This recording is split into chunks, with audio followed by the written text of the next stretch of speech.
And I'm kind of like an accountant looking at every penny, so don't get worried as we look at, oh, there's this, and there's that, and there's that. These things are very changeable. So, shoulder blade. Shoulder blade. I don't know whether you can see the difference in heights. Uh-huh. I can. Left one is much lower. Much lower, yeah. There's your mid-thoracic.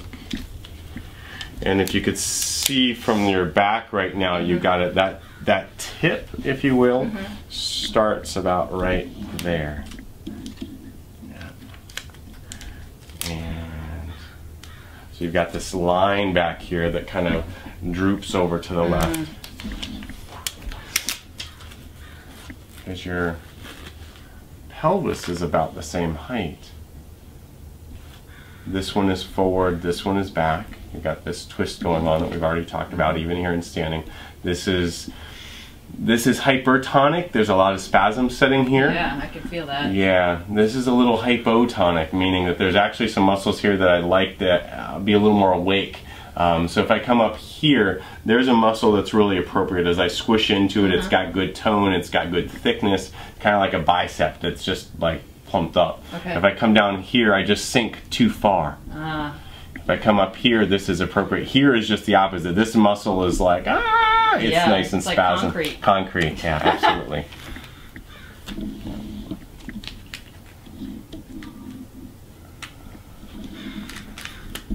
That works nicely. Okay, spin to your right for me. Good.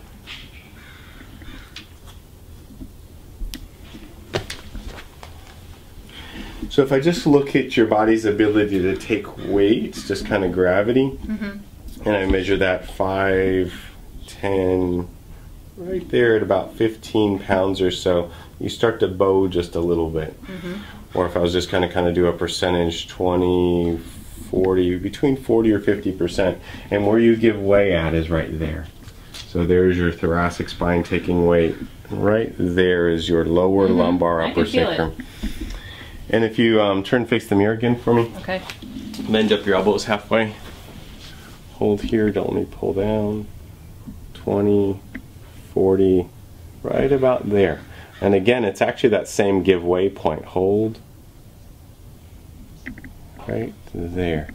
And the interesting thing about this, if you take a step forward on your right leg for me, keep your arms bent up. And most of your weight on your right leg, there you go, hold there.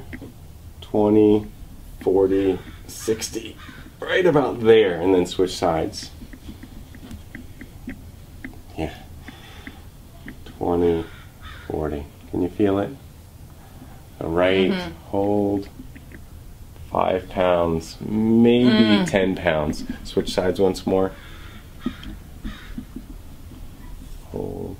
5, 10. Here's where I stopped on your other side. Yeah, I could do more on this side. There. Yeah, a lot more stability coming through this side. Yep. Okay. One more thing. Okay. Take a step forward for me on this side. Hold here, don't let me move you. There's your core's ability to access through that right side. Hold once more. Good, and then switch sides. You're gonna push me over. Yeah, it's not gonna What's take gonna much. happen? So yeah, right there. I can't do anything about it. You can't.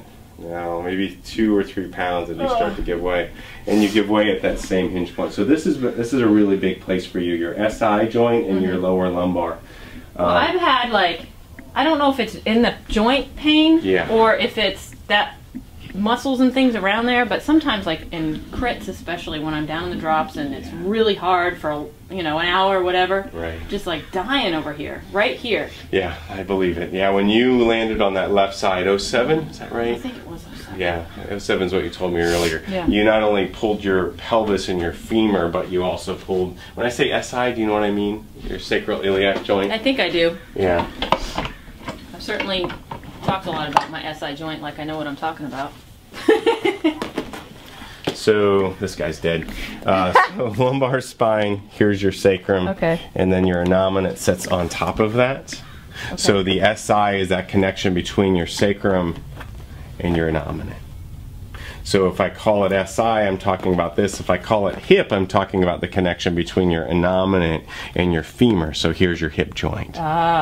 So in total, you've got 2 innominates, one on the right, one on the left, and those come together in the front to form your pubic symphysis. In total, that's called the pelvis, but on the back side, your sacroiliac joint is the connection between your sacrum and your innominate. Got it. And it's right here. So this that I feel right here? Yeah, that's is SI. what? Show me what that is on here. That's this? You have your fingers right on that connection between the two. Okay. Yeah, you have your fingers on that sacroiliac joint. Okay. Yeah. And as I look at you on the bike, what I'm seeing is your sacrum has a twist to it, and your innominate is following. And then that continues up here into your lumbar spine, where your lumbar spine is also twisted that way as well. So your whole sacrum, your lumbar is twisted to the left. Yeah, just like that.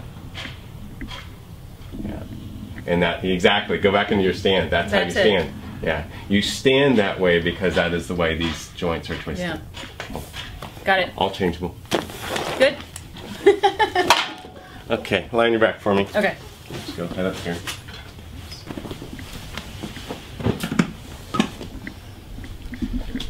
That usually drives a leg's length. Bend up both knees for me. Oh, I've had every different size, shape of shim. Yeah. You can't. Somebody put 1.2 centimeters in a shoe for me once. God. Yeah. That made me sore. Yeah. Yeah, when you start to accommodate for a functional leg length, in other words, there's 2 kinds of leg lengths. One that's a bony leg length, and the other where is where you have twisting or tightness. So when you start to accommodate for a functional tightness, then you, instead of just undoing the tightness, you end up twisting other things up. And it that was a mess. I was so sore. sore I could hardly move. Yeah, makes sense. Yeah, even as you lie here. Lift up your hips for me just a bit, and relax back down, let both legs down. And there it is. You can probably feel how one heel. But that also shows up here at your knees, meaning that these bones look like they're the same length, your tibias do, and so do, yeah, there it is, your femurs. There's just this nice rotation that's happening up here.